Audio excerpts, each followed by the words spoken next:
Good afternoon, ladies and gentlemen. My name is Hubert Tolan, and today my devastatingly handsome partner Eddie Weiss and I will be speaking on behalf of the affirmative side. As you have already heard, our resolution states that the United States government, federal government, should substantially increase its transportation infrastructure investment in the U.S. As my partner Eddie has already told you, there is an overwhelming need for change in American transportation infrastructure. Our ports and waterways are not large enough to accommodate the new class of supertankers that will be traveling through the Panama Canal.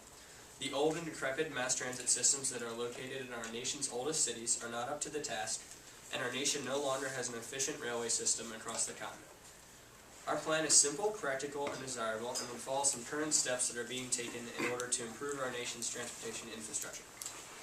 To begin, our plan calls for the federal government to reallocate 2% of its proposed military spending to transportation.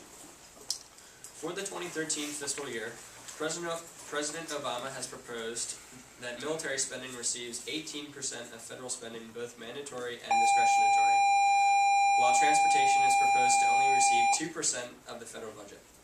If we were to increase its funding to 4%, it would receive $136 billion in federal budget funding, which is a significant increase over the 2% or $68 billion it is scheduled to receive this year. This money would be funneled by the federal government into the Department of Transportation, which oversees all transportation in the United States, for them to use to fund projects, conduct maintenance, and invest in new technology. The second step of our plan is for the Department of Transportation to invest this money into projects such as deepening our ports for the completion of the Panama Canal in 2015, the expansion and maintenance of our city's mass transit systems, and the construction of a new high-speed railway system across the nation. As Eddie already said, only the ports of Baltimore, Maryland, Norfolk, Virginia, and Miami, Florida are currently capable of handling these new superships that will be coming through the canal in 2015. All of these ports recently passed legislation, such as Miami's Deep Dredge project, which will deepen the port to 50 feet to allow the ships to enter by 2014. All of these ports are on the East Coast, which means that unless we renovate our ports on the West Coast, our trade with Asia, which is the largest percentage of all of our exports and imports, will be severely crippled. Our plan would call for the deepening of more ports throughout America over the next several years in order to receive the new class of ships. This would bring in untold amounts of profit due to the amount of trade these ports would be engaging in, along with creating thousands of jobs across the nation for construction workers. According to the Transportation Secretary, Mr. Ray LaHood, 1 in 5 construction workers are looking for work, so this would be greatly beneficial to the nation's economy. In addition, we would invest some of the money into maintaining and improving our nation's mass transit systems.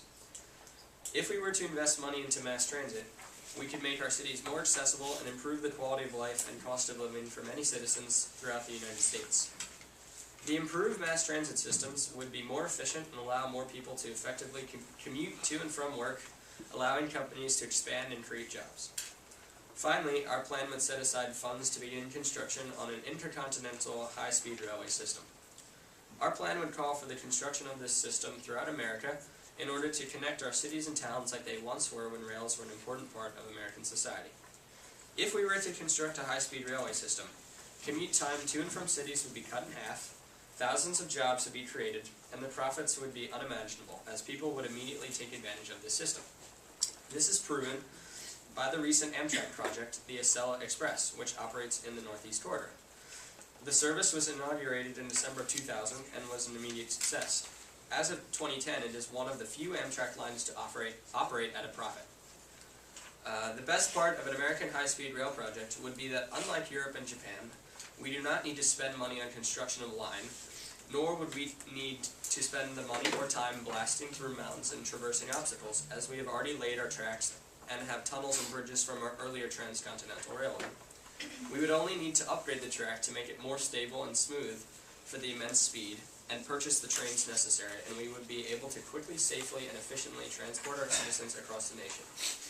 This would be a major boost to our economy, and would be dramatically more environmentally friendly than current forms of transportation. Our plan is practical, as it would not require any extra taxpayer money, and is incredibly desirable, as it would produce dramatic economic growth and improve the quality of living for our citizens. The negative may try to persuade you that we cannot afford to spend this money on infrastructure, especially not now when we have so much debt. But if not now, when?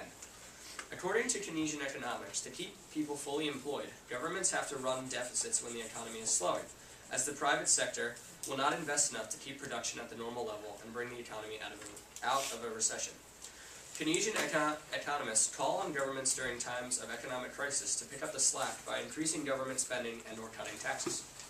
During our nation's darkest hour, the Great Depression, President Roosevelt was eventually able to pull our nation out of the Depression when he increased spending due to World War II, proving that you do need to spend money in order to fix the economy. The negative cannot deny that there is an overwhelming need for change in American transportation infrastructure, nor can they prove that the status quo is working. The affirmative wants to make an investment for our future, and if you agree with us, please vote affirmative. Thank you.